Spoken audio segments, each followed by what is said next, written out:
This episode we're taking a look at The Simpsons Hit and Run. Everybody's heard of The Simpsons, right? Whether or not you've watched the show, there's no denying that this animated family is a household name in pop culture. The Simpsons really paved the way for all the adult animation shows that would follow. We act like we didn't take a lot from The Simpsons. We took a lot from The Simpsons. Damn it. Personally, I was never into this show. It was a combination of it being ahead of my time, my parents not wanting me to watch it, and other contemporary adult animation shows like Family Guy and South Park being more popular. So with all that being said, there was very little chance I would have been able to get this game as a kid. The only way I was able to play it was at my neighbor's. Surprisingly, it was only rated T, which perhaps opened it up to a larger player base. The game recently had a resurgence in popularity when YouTuber Reubs recreated it in Unreal Engine in a week. The original came out in 2003 for the GameCube, PS2, Xbox, and Windows. It was developed by Radical Entertainment, which some of you may have heard of because they also made the Prototype series. Now I'm just going to skip ahead and say that this is a driving game. Not a typical racing game per se, but almost everything you do in the game involves driving. Of course, you can run around and do a bit of platforming, but those opportunities don't come too often. When you boot up the game, you're faced with what is probably the most amount of intros I have ever seen in a game. First, you get one for Vivendi Games, the publisher. Then you get one for 20th Century Fox, who owns the Simpsons IP. Then another for Gracie Films, the company that produces the show. And then finally, you get one for Radical Entertainment, the developer. Now that you're at the main menu, you think it's all over, but nope, there's one more intro cinematic for the game. Thankfully, you can skip all of these by mashing the start button, but damn. The plot is a bit strange, but the gist of it is that there's some weird things happening around Springfield. This includes the town getting invaded by robot wasps, the appearance of mysterious black vans, and the release of a new Buzz Cola drink. Throughout the game, you bounce around Springfield talking to different characters from the show in an attempt to unravel the mystery. The game is divided into levels and missions. There are 7 levels, each containing 7 missions. These levels are played on a sandbox map, of which there are 3 that are based in different areas of Springfield. The first one is in the suburbs near the Simpsons house, the second is downtown, and the third is near a harbor and the Springfield sign. The missions themselves are usually quite short and involve some kind of driving-related activity. Most of the missions are set up by having you drive to an NPC who makes you do an activity as part of a favor you're doing in exchange for info. Most of them are races or some kind of pursuit. There's unlimited and instantaneous continues if you fail, but there's no checkpoints, so you'll be going back to the start each time. In this game, this is a fine format. At the end of some missions, you'll need to race back to the NPC before time runs out. Out of all the mission types, I find these time-based ones the hardest. You have no idea how many times I've just barely beat the clock. Each map has several shortcuts which you have to use to beat some of these.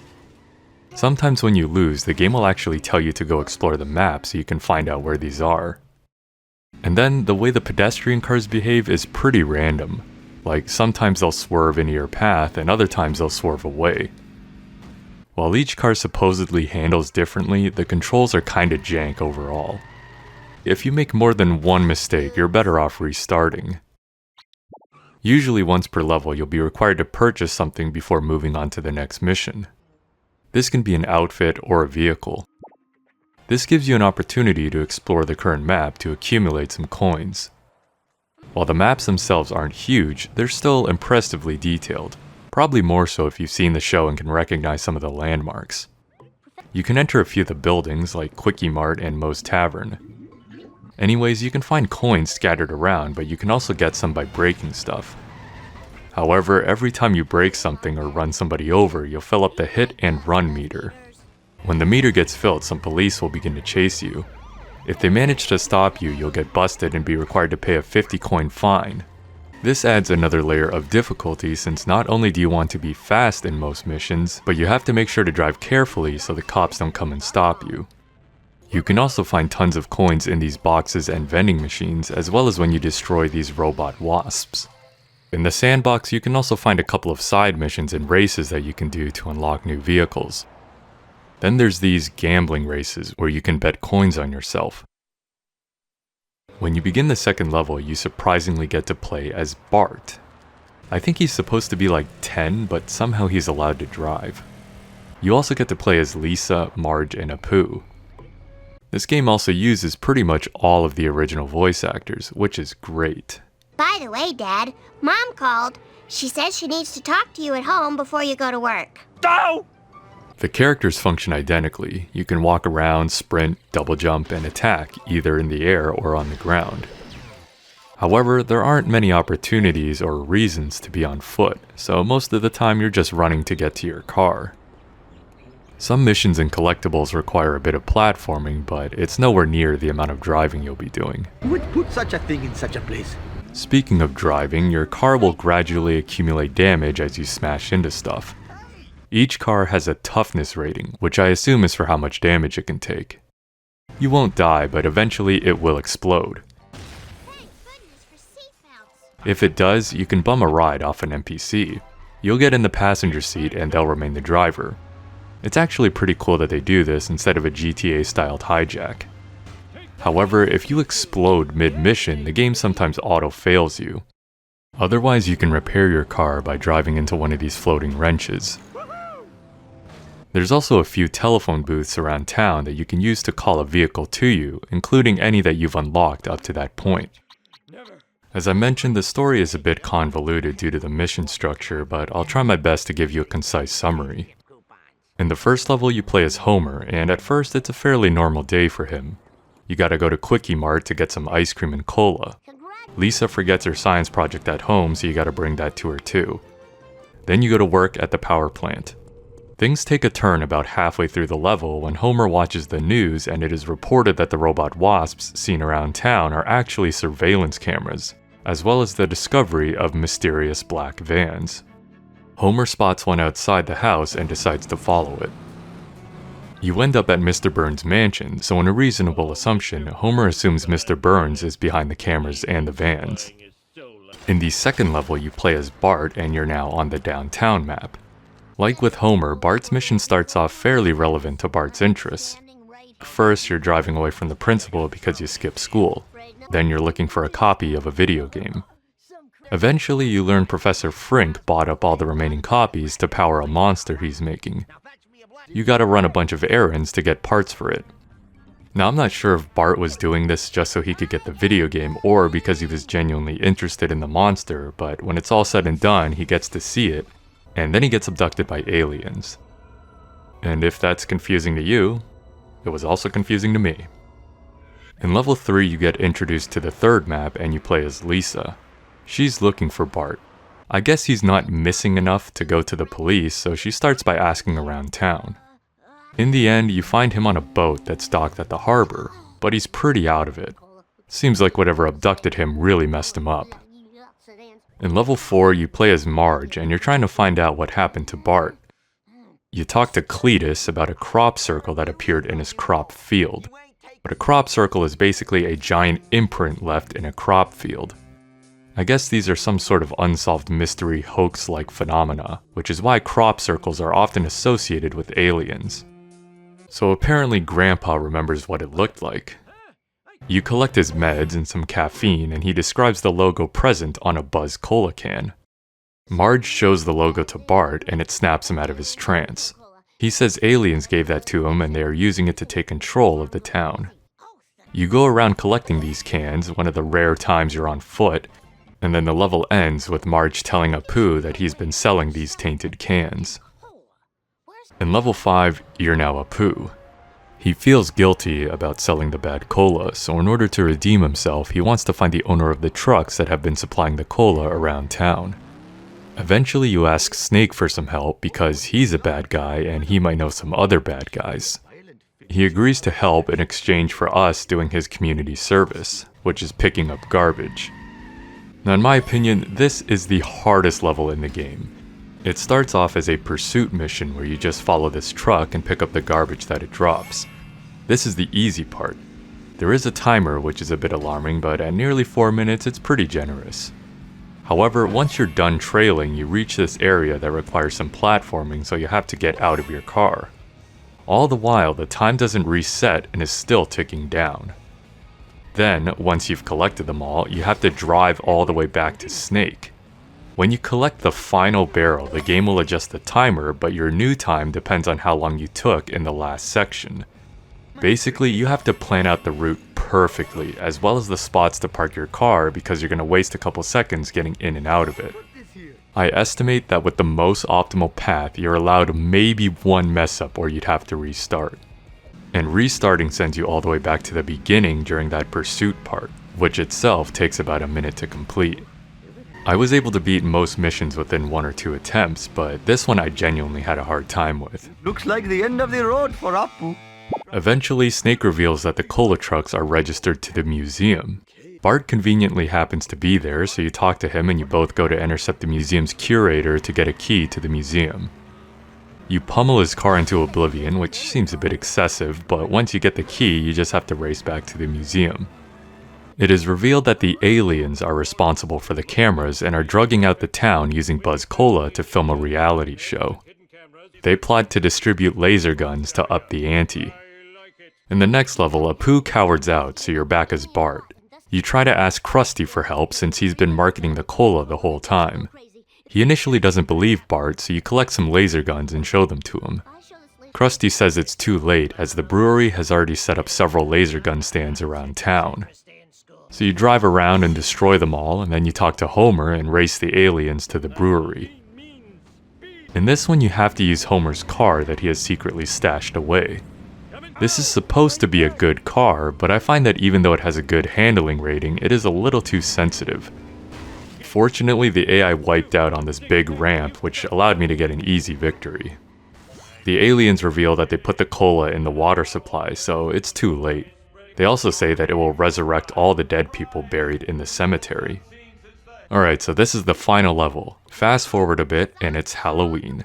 The zombie uprising has occurred, and we're back as Homer on the Halloweenified first map. Homer follows an alien vehicle to the power plant and meets Professor Frink, who says the alien's weakness is nuclear waste. I think a lot of people are probably weak to nuclear waste. Anyways, the plan is to send several cars loaded with the nuclear waste into their spaceship's tractor beam, which is hovering above the school's playground. First, you send Frink's car. If you crash too hard, the nuclear waste will explode and you basically have to restart. Hurry up, I have to pee. Alright, mission accomplished. However, there's a problem.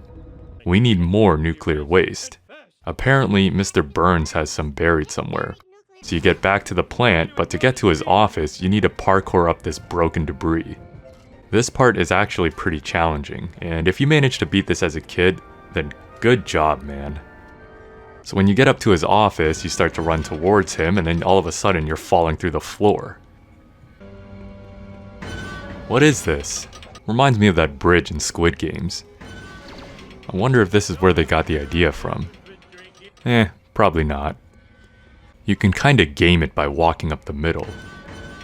Burns agrees, and now you do the exact same mission 3 times. You need to transport one of these barrels from the plant to the spaceship. First, you take one of Homer's cars. I don't think it really matters which one.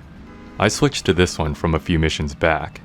The handling rating isn't that good, but for some reason I can control it better. It's kind of bullshit that the timer's still going. Alright, it's time for another car. I guess for the story's sake, we can't simply call another one using the phone. Snake happens to be at the playground, so we asked to use his. This time you start the mission at the school, so you have to race one of the alien cars to the plant. At this point, the game is still pretty generous with the timer, so getting the waste and making it back to the school isn't too hard, as long as you use a couple of the shortcuts. When you send the car up into the beam, Snake stays in it, and I guess he dies? Sayonara, dude! If Homer hopped out, why couldn't he?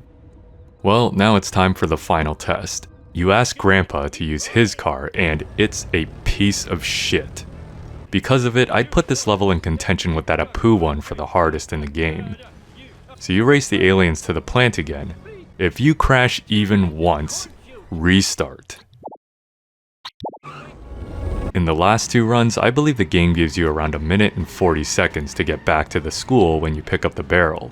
In this one, you only get 1 minute. So not only do you have to go fast, but you also got to be mindful of the hit and run mechanic. Yeah, remember that?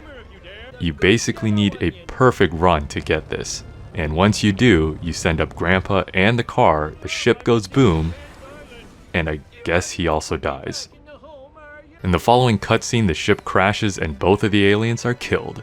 Homer is hailed as a hero, although I'm not sure what happened to all those zombies, and the game is over.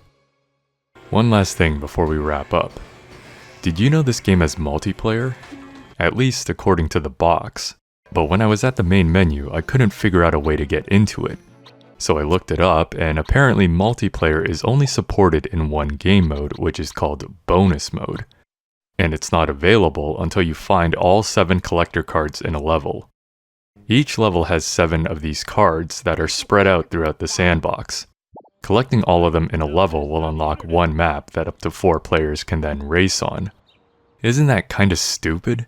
It's almost false advertising. Imagine back then you and your brother or a friend are at the video store and you pick this off a shelf and see that it's up to 4 players. And then, once you get home and pop it into your console, you realize the only thing you can play is single player. If you haven't unlocked any of the race maps, the bonus mode isn't even selectable. In the manual it does state how to unlock it, but at that point it'd be too late.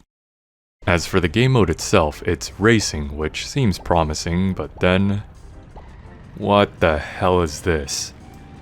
There's a saying that goes something like it's better to have the option than not at all, but I'm not sure about that here.